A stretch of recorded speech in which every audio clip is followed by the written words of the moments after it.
Hey guys, this is Matt Faircloth from DeRosa Group. Thank you guys for joining the webinar tonight. Today we're going to talk about private money, and it's one of my favorite topics in real estate because it's one of the things in real estate that I feel like is an example of a win-win situation where you've got this private money lender that's got this extra cash and wants to get into a project. And you've got this real estate investor that's looking for more ways to grow their business and wants some equity or a loan into their project and is looking for more people to come alongside them and help them grow. And it's just a win-win situation. We've done a ton of private money transactions in private loans and in private equity for people that invested into projects alongside us, and everything from apartment buildings to fix and flips to small rentals to larger projects too. And we've been able to grow our business quite a bit using private money. So there's a few things I need to say before we talk into getting to the logistics of it. Number one, I personally believe that there are prerequisites for investing with people with private money, meaning for someone to assemble deals. I think that you should have done deals with either your own money or with maybe immediate family or something like that. You've got to show some sort of a track record that you have the wherewithal, you've got some sort of a network before you go and start soliciting private money from other folks to come on board with you. And not everybody agrees with me on that one, but it's my personal belief that you should have some sort of a track record before you go out and start assembling private money transactions. That's number one. Number two, I think that you have to have a business plan and a 1, 3, and 5-year goal set that's written down, that you've documented, not only so that you can show it to your potential private equity partners and private investors, but because you've got that roadmap on where you want to go. So those are two prerequisites for doing private money transactions at all. So if you guys are watching this webinar and you haven't done those things, then come back and watch this later after you've done it. You can watch now, but watch it later after you've done those two prerequisites for private money, okay?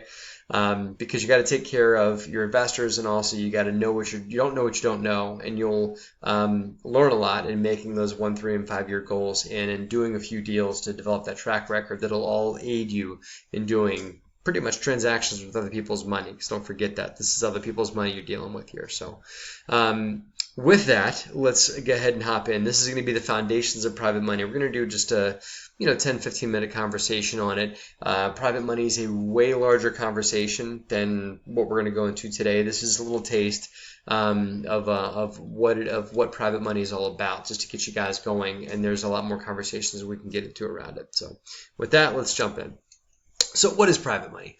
Well, private money, it's an individual transaction. Even if it could be an LLC lending money, it's still a individual transaction, and it's not a bank. It's not something that's regulated by the Department of Banking and Insurance. It's not a heavily regulated or heavily scrutinized transaction. It could be as simple as you want to go borrow money from your Uncle Charlie or from somebody you went to high school with or somebody in your personal network.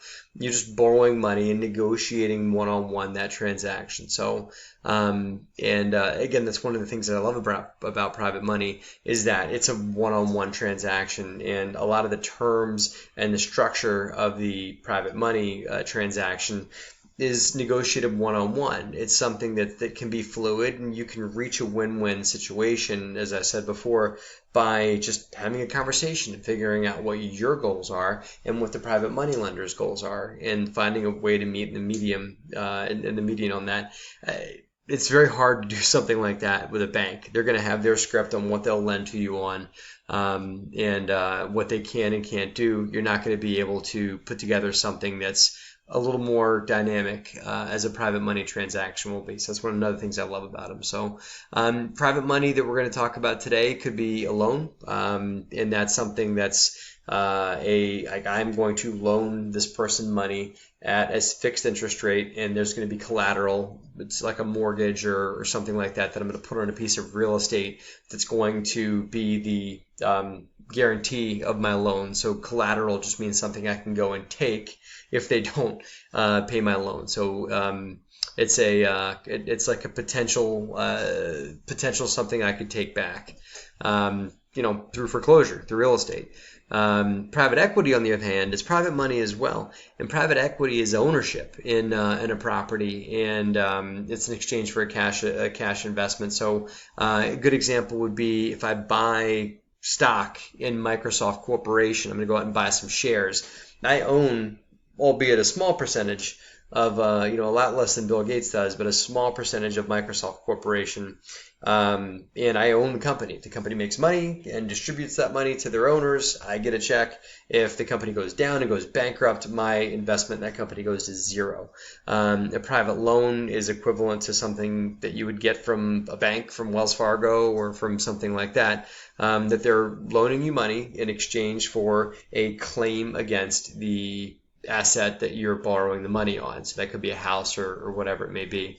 So those are the two things we're going to talk about today: private loans, private equity, and those are the main ways that private money is structured in real estate. So here's the overview of a private loan. Okay, I talk about cash providers. That's your lender or your equity investor, and then a deal provider. And a lot of you folks that are watching are real estate investors that are putting together transactions, and you are providing a deal. The lender is providing the loan. You both are bringing something to the table. Don't ever think that you're not bringing something to the table on this. You are offering a great opportunity to your lender by offering this opportunity in general. So you're providing a deal. They're providing the cash, you provide the deal, you both bring value. So the loan is just something that they put in, secured by the collateral, and it's secured by a promissory note and a mortgage. Promissory notes pretty much, defines the terms. I promise to pay you. This is how long it's going to take me to pay you back.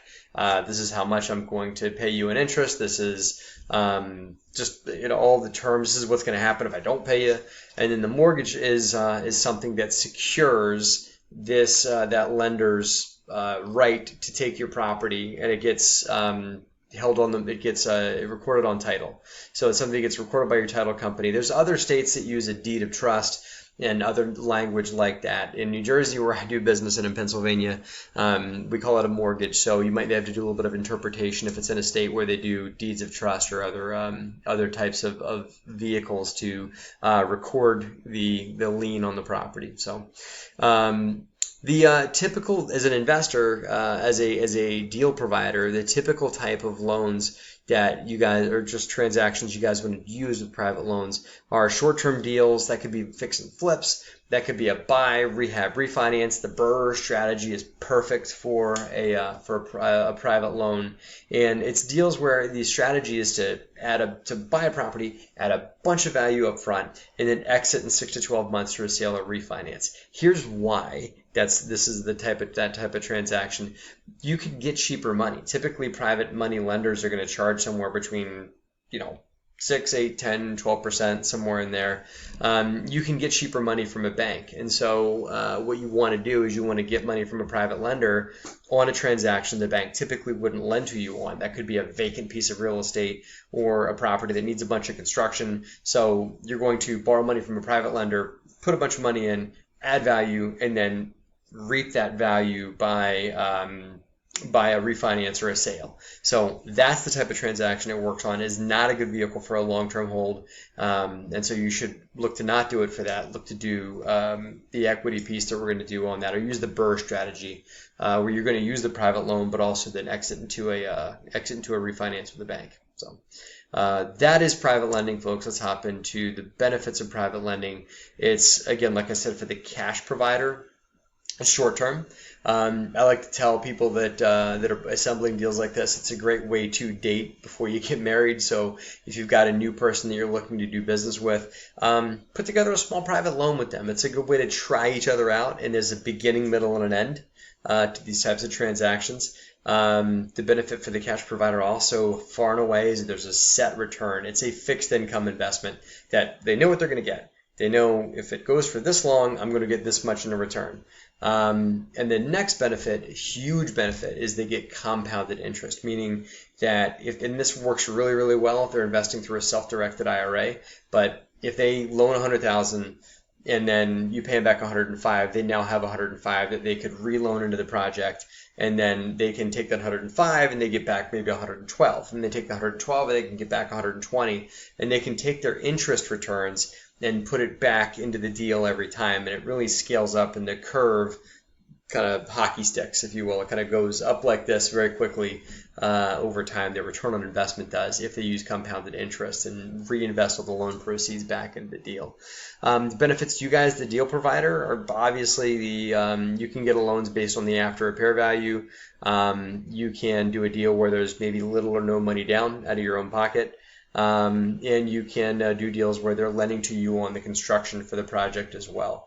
And the greatest thing that I love about private money or private loans anyway is that everything's negotiable. You can negotiate interest rate, points. I try to never pay points on a private loan if you can, if you can get away from it. But if they want to have points, you can negotiate that. And then terms of the loan. So those are the benefits of private lending. Again, win-win, benefits both sides. So let's talk about private equity. Kind of a different thing. Like I said, this is like buying shares of a stock. So this is ownership. They own a chunk of the dirt with you. Even though they might not have a decision-making power, they own a chunk of the project. It's considered an investment versus lending you money. They're really investing in the project with you. And instead of being secured by mortgages and stuff like that, these things are secured by an entity. So typically a company gets formed, and they, through the operating agreement, get ownership of that company.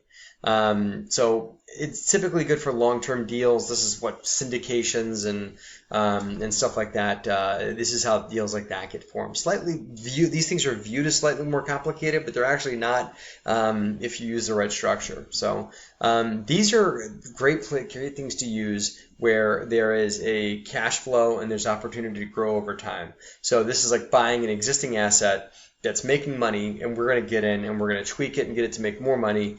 And it's maybe not as good for a burr type of thing, but it's a good just get in behind the wheel and drive it and make it work. And it's obviously great for large projects like apartment complexes or shopping plazas or something like that that you probably couldn't take down with your own money. So again, that's a benefit of the cash provider, that they can get into long-term growth. They can probably, just like the deal provider really, they can get into larger deals that they probably couldn't do on their own through assembling things like this. There are a bunch of people getting in and putting in a chunk of cash.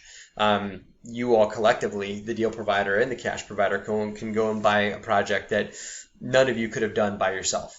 So the cash provider also gets the benefits of directly owning real estate. There's huge benefits like depreciation, tax write-offs that they get through owning large pieces of real estate in their portfolio.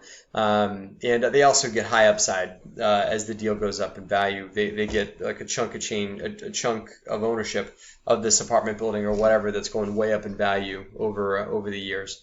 Obviously, as I said, as a deal provider, you get to put together large projects. Maybe you're going to have to dilute yourself and take a little less ownership, but you still get to do larger projects and control more of the appreciation and control more of the asset over time than you would if you were just playing around with your own money and doing your own deal. Bank financing can come into play, so they can get more complicated. You might have to put mortgages in on projects like this. You can also get creative, just like you can on private loans. You can offer buyouts. You can offer incentives of ownership for helping you raise money from your investors and stuff like that. So there's ways to give away some ownership in exchange for helping you out too. So that's the end of the private money presentation.